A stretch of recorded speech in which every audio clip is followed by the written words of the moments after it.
실제 순이익률은 반품 이런 거 재했을 때 한 정도. 아, 순이익이? 네. 와, 그 정도면 그래도 그 2,000원 이자에서 후달렸던 그때보다 엄청 많이 나아졌네요. 그렇죠.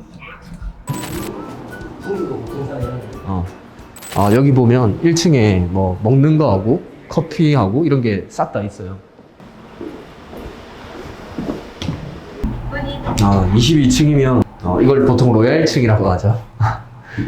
아마 뷰도 엄청 좋고 이런 데서 일을 하시는 것 같아요. 저는 항상 벽 보면서 컨테이너 박스에서 일했는데 이런 데서 일해야 또 소싱하는 맛도 나지 않겠습니까? 한번 오늘 가서 어떻게 일을 하시는지 이런 것들 많이 한번 뽑아보도록 할게요. 방문해 보도록 하겠습니다. 엑시트님. 안녕하세요, 안녕하세요. 엑시트님. 너무 집 진짜 좋은데요? 아니에요. 그럼 여기 이제 평수가 몇 평이에요? 한 10평 정도 되는 거. 10평 정도? 그럼 여기가 이제 사무실로도 쓰면서 주무시기도 하고 그렇죠. 그렇게 하는 거예요? 네. 아, 지금 집에 정리가 잘 안 돼 있어가지고 되게 좀 그러네요. 이 정도면 저희 집 비하면 엄청 깔끔한 편이에요. 그래요? 저희 채널에 이제 처음 나오셨잖아요. 네네. 처음 보시는 분들이 많을 텐데 어떤 분인지 한번 소개 좀 가능하실까요? 안녕하세요. 저는 해외 구매 대행을 1년 차 하고 있는 사업에는 엑시트가 필요하다고 생각하는 엑시트입니다. 네, 안녕하세요. 실례지만 20대라고 들었거든요. 예. 어떻게 되세요? 저는 현재 대학교를 휴학하고 있는 네. 24살입니다. 24살요? 네. 저 24살 때 뭐 했나 싶습니다. 집에서 어떤 일을 하세요? 집에서는 일단 아침에 일어나서 주문 온 거 확인하고 그리고 이제 씻고 나가서 이제 주문 처리를 합니다. 그래서 지금 이제 카페 가서 다시 일을 해야 될 것 같아가지고 준비하고 나가보겠습니다. 그럼 여기서 이제 실제로 주문 처리하고도 원래 하는 거예요? 네. 세수를 해야 될 것 같아가지고. 아니, 그건 뭐예요? 네? 이거 머리카락 내려올까봐. 이거 저희 어머니가 많이 쓰는 것 같은데요? 네? 근데 원래 보통 이제 이렇게 집에서 바로 옆에 컴퓨터 있으면 그냥 이불 박차고 나와서 바로 컴퓨터 하면 일을 할 수 있는 거 아니에요? 집에서 하면은 자꾸 누워있고 싶고 자꾸 게을러지는 것 같아가지고 제가 저를 알기 때문에 저는 나가서 하는 걸. 일단 세수하시죠. 네. 바로 지금. 그러면 이제 일어나서 보통 네. 하루 루틴이 어떻게 되는지 한번 얘기해 주실 수 있어요? 일어나서 주문 처리 여기서 한번 이제 들어온 것들 셀러로 확인하고 네. 나가서 주문 처리를 합니다. 소싱하고 키워드 작성. 저는 소싱하고 키워드를 좀 나눠서 하거든요. 네. 저녁에 들어와서 주문 처리를 하고 네. 이제 한 11시, 12시 사이에 통관 번호를 그때 보냅니다. 저는. 밤에요? 네. 그리고 이제 업무가 마무리됩니다. 지금은 그럼 어디 가시는 거예요? 1층 카페에 가려고 준비하고 있습니다. 원래 안경 끼세요? 노트북 네. 업무할 때는 그래도 안경을 껴야 약간 돈이 안 아깝잖아요. 아, 마시겠는데. 라식, 이 유지하기 위해서? 네. 그렇구나. 이제 카페로 가보실까요? 네. 아까 이제 대학을 다니셨다 하셨잖아요. 네. 학업을 진행하는데 구매대행을 시작한 계기는 어떻게 되세요? 학교에는 약간 성적이 좀 안 좋았어요. 네. 그래가지고 약간 학고를 2번을 맞았는데 솔직히 처음에 약간 그런 생각이었어요. 이렇게 흘러가면은 시간이 해결해 주겠지. 뭐라도 되겠지. 근데 이제 군대 전역하고 2년 동안 그냥 흘러가는 대로 사니까 아무 일도 일어나지 않더라고요. 그리고 이제 결정적으로 학장들이랑 50만 원 했었습니다. 이자가 한 2천 얼마가 밀렸다고 전화가 오는 거예요. 2,000원? 네, 2천 원. 근데 솔직히 얼마 아니잖아요. 네. 이게 전화 오니까 그 상황이 되게 무섭더라고요. 얼마 아닌 돈인데 내가 돈에 대해서 약간 경각심을 좀 가져야겠다. 돈을 좀 많이 벌어야겠다.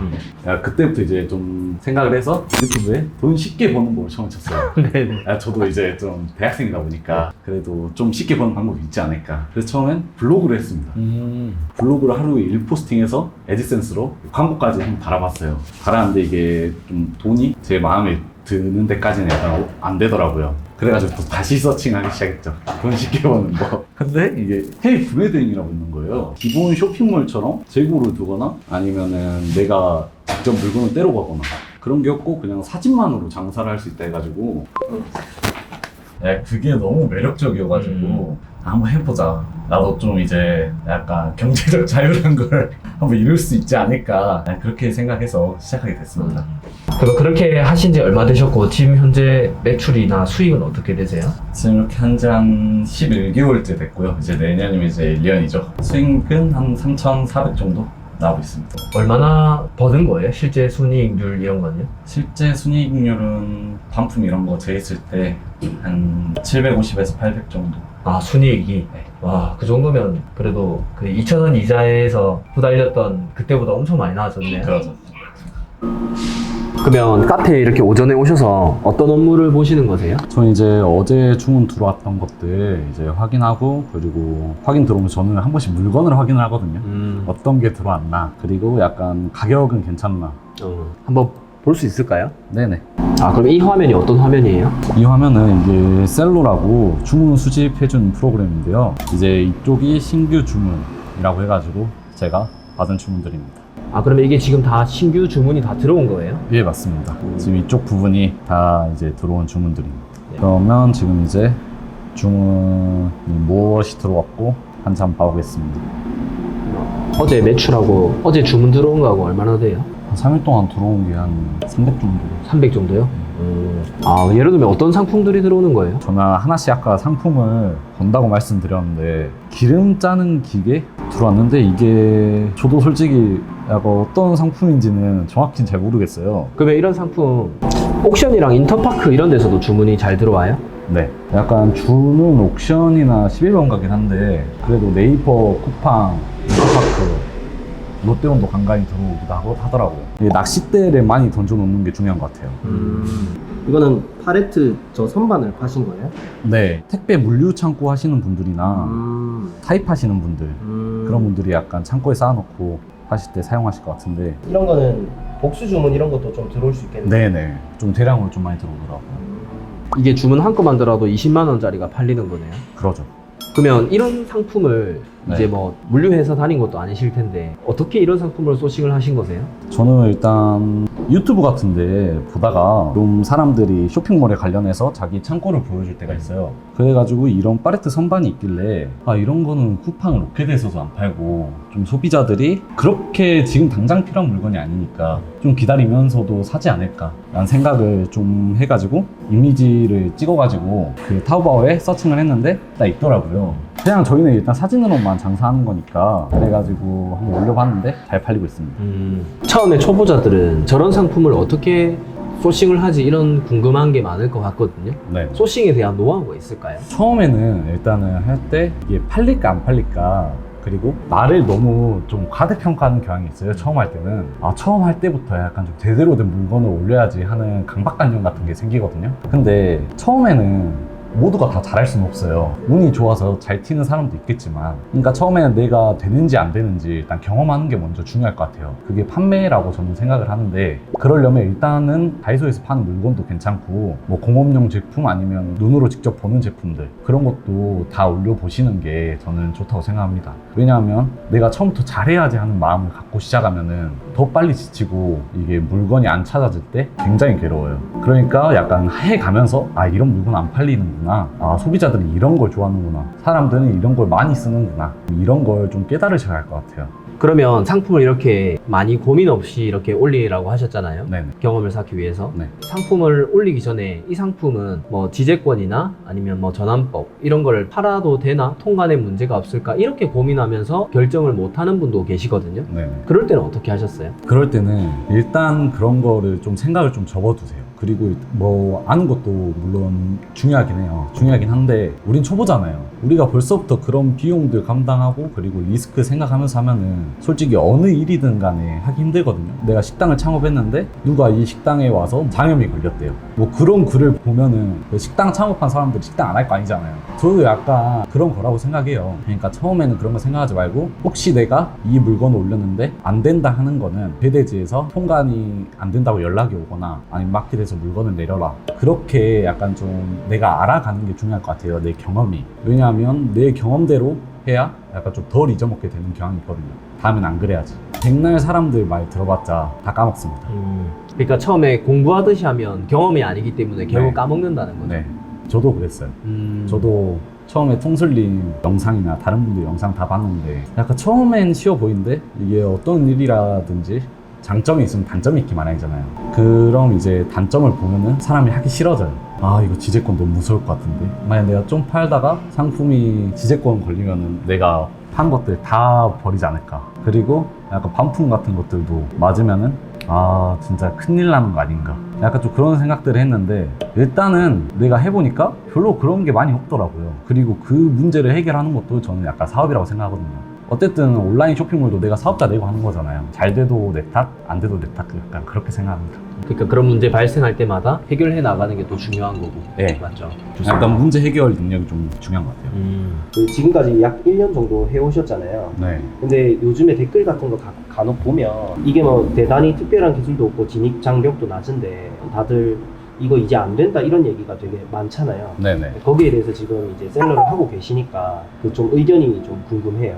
저는 일단 뭐가 됐든 내가 스스로 뭘 하나를 작은 거라도 이뤄봐야 한다고 생각을 해요. 저도 이걸 하기 전까지는 정말 그냥 흘러가는 인생이었어요. 그냥 공부도 안 하고 아침에도 맨날 늦게 일어나고 자, 뭐 하나를 제대로 해본 적이 없었는데 이 해외 구매 대행이란 걸 하면서 뭔가 하나를 내가 이뤄봤어요. 약간 그래도 3천만 원 누구한테는 큰 매출일 수도 있고 누구한테는 작은 매출일 수도 있지만 그래도 저에게는 약간 좀 엄청난 변화거든요. 제가 이걸 이뤄봄으로써 다른 걸 시작을 할 때도 나는 한번 해본 놈이니까 안 되는 건 없다. 내가 진짜 열심히 하면은 뭐든 다 할 수 있겠구나. 약간 이런 자신감을 갖는 게 좀 필요할 것 같아요. 그리고 남들이 안 된다, 뭐 된다. 그거는 그 사람들 이야기예요. 내 가치를 왜 남에게 맡겨요? 내 가치는 내가 정하는 거잖아요. 그러니까 내가 될 놈이다 이렇게 생각하고 일단 시작했으면 좋겠습니다. 일단 시작하고 좀 똑똑하게 했으면 좋겠습니다. 똑똑하게라는 게 이제 어떤 식인가요? 요즘 저 일기 쓰고 있거든요.